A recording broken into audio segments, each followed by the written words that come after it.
नमस्कार, मी Kale sir, director creative science academy, Pragatinagar, Baramati. Creative science academy ही बारामतीमधील नीट, जेई आणि सीईटीच्या प्रिपरेशनसाठी एक विश्वासाचं ठिकाण म्हणून ओळखलं जातं. दरवर्षी आपण जे विद्यार्थी आता 10वीची परीक्षा देत आहेत आणि ज्या विद्यार्थ्यांना भविष्य काळामध्ये 11वी 12वीचा अभ्यास करून NEET, JEE, CET, NDA, JEE advanced, IISER, NEST वगैरे अशा नॅशनल लेवलच्या परीक्षेची तयारी करायची, अशा सर्व आता 10वीची परीक्षा देणाऱ्या विद्यार्थ्यांसाठी हा व्हिडिओ आहे. आपल्या अकॅडमीमध्ये गेली 13 वर्ष 10वीची परीक्षा झाल्यानंतर लागलीच एक 4-5 दिवस सुट्टी घेतल्यानंतर 1 एप्रिल ते 15 मे असा फाउंडेशन कोर्स आयोजित केला जातो. त्यालाच आपण ब्रिज कोर्स पण असं म्हटलं जातं. तर ह्या फाउंडेशन कोर्स विषयीची माहिती विद्यार्थ्यांना व्यवस्थित समजावी, त्यांच्या पालकांना व्यवस्थित समजावी म्हणून हा आपण व्हिडिओ तयार करतोय. तर जनरली महाराष्ट्रामध्ये सर्व विद्यार्थी पालकांनी समजून घ्यायचंय की महाराष्ट्रामध्ये मॅक्झिमम विद्यार्थी म्हणजे अगदी 70 ते 80% विद्यार्थी ही स्टेट बोर्ड, म्हणजे काही विद्यार्थी सेमी मधून शिकतात, काही मराठी मीडियम मधून शिकतात, काही इंग्लिश मीडियम, हे तिन्ही विभाग जे आहे त्याला स्टेट बोर्डचं सिलेबस म्हणायचं.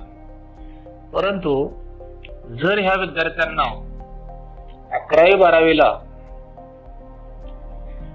नॅशनल लेवल परीक्षेची जर तयारी करायची असेल, म्हणजे कुणाला मेडिकल फील्ड मधली नीट परीक्षा द्यायची, कुणाला इंजिनिअरिंग फील्ड मधली जेई प्लस ॲडव्हान्स द्यायची, काही विद्यार्थ्यांना रिसर्च मध्ये जायचंय त्याच्यासाठी आयसर नावाची परीक्षा असते, काही विद्यार्थ्यांना डिफेन्स मध्ये जायचे त्यांना एनडीए नावाची परीक्षा असते, काही विद्यार्थ्यांना अणुशास्त्रज्ञ होता येतं त्यांच्यासाठी नेस्ट नावाची परीक्षा आहे, बिटशॅट नावाच्या परीक्षा आहेत. म्हणजे अशा नॅशनल लेवलच्या ज्या परीक्षा आहेत त्या सर्व नॅशनल लेवलच्या परीक्षाचा सिलेबस हा सीबीएसई पॅटर्न मधील एनसीईआरटी पॅटर्नवर असतो. मग होतं काय, महाराष्ट्रातल्या मुलांना, मॅक्झिमम मुलांना, खेडेपाड्यातल्या मुलांना काय होतं की 10वी पर्यंत स्टेट बोर्ड म्हणजे मराठी किंवा सेमी किंवा इंग्लिश मीडियम मध्ये शिकलेले असतात आणि सीबीएसई म्हणजे एनसीईआरटीचा सिलेबस आणि स्टेट बोर्डच्या सिलेबस मध्ये अशी तफावत आहे. म्हणजे स्टेट बोर्डचं नॉलेज कम्पॅरेटिव्हली एनसीईआरटीच्या लेवलला खाली येतं. मग आपल्या हा स्टेट बोर्डचे जे विद्यार्थी आहेत त्यांनी जर हा नॅशनल लेवलचा अभ्यास सुरू केला तर त्यांना सुरुवातीला खूप परेशानी येते, खूप अडचणी येतात त्यांना. तो अचानक जंप मारल्यासारखा तो सिलेबस हेवी वाटतो आणि त्या मुलांना ते लवकर समजत नाही, कारण त्याचे टर्म्स वेगळे असतात, त्याचे कन्सेप्ट वेगळे असतात, सिलेबस हेवी असतो. मग अशा परिस्थितीमध्ये आपले हे स्टेट बोर्डची मुलं म्हणजे सेमी मराठी इंग्लिश मीडियमचे विद्यार्थी जे असतात ते तिथं गोंधळून जातात की आम्हाला काही समजना, गोंधळ होतोय, काहीच कळना, असं होतंय तसं होतंय. असं आम्ही गेले 13 वर्ष ही आपण अकॅडमी चालवतोय, त्यातला हा अनुभव सांगतोय. आणि एज्युकेशन फील्डमध्ये मी स्वतः जवळजवळ 30 वर्ष काम करतोय. मला सातत्याने जाणवत आलं की हे स्टेट बोर्डच्या मुलांना अचानक एनसीईआरटी शिकायला लावलं तर त्यांना खूप गोंधळ होतोय. म्हणून त्यांना थोडंसं त्याच्या अगोदर आपण एक ट्रेनिंग जर दिलं तर ह्या विद्यार्थ्याचा हा गोंधळ कमी होईल.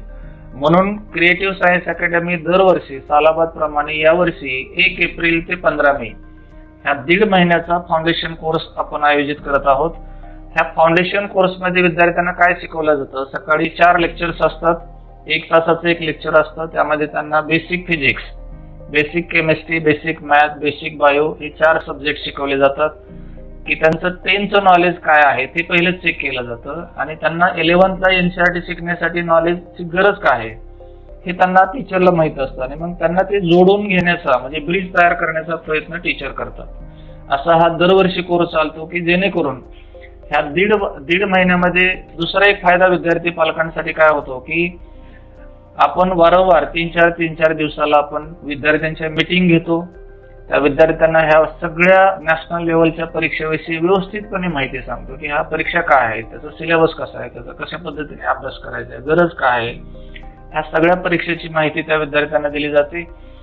आणि त्याचबरोबर त्यांना हे पण माहिती दिली जाते की समजा तुम्हाला जर नीट, जेई वगैरे ह्या टाईपच्या परीक्षेचा अभ्यास करायचा तर तुम्हाला कशा पद्धतीने नॉलेज घेतलं जातं. म्हणजे कॉलेजला ऍडमिशन घ्यायचं का, अकॅडमीला जायचं का, मग अकॅडमीला जायचं तर अकॅडमी कशी सिलेक्ट करायची, कारण मार्केटमध्ये अनेक प्रलोभनं दाखवून, मार्केटमध्ये फसवी प्रलोभनं दाखवून अकॅडमी कार्यरत करत असतात. अशा एखाद्या फसव्या पोझिशनला आपण बळी पडू नये म्हणून त्याचं पण आपण ट्रेनिंग देतो की तुम्हाला करायचं तर ह्या पद्धतीने केलं पाहिजे.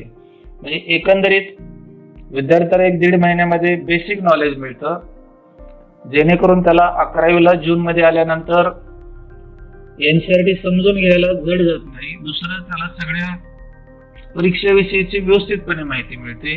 त्याचबरोबर अकॅडमी करायचं का कॉलेज करायचं याच्याविषयी माहिती मिळते. त्याचबरोबर आता बरेचसे विद्यार्थी काय करतात किंवा पालक नाही मग आता उन्हाळ्यामध्ये सुट्टीत बसून राहण्यापेक्षा MSCIT करा, इंग्लिशचा स्पोकन इंग्लिशचा क्लास लावा, असं बरेच वेळा अनुभव येतो आणि त्यामुळे विद्यार्थी तिथे अडकून जातात.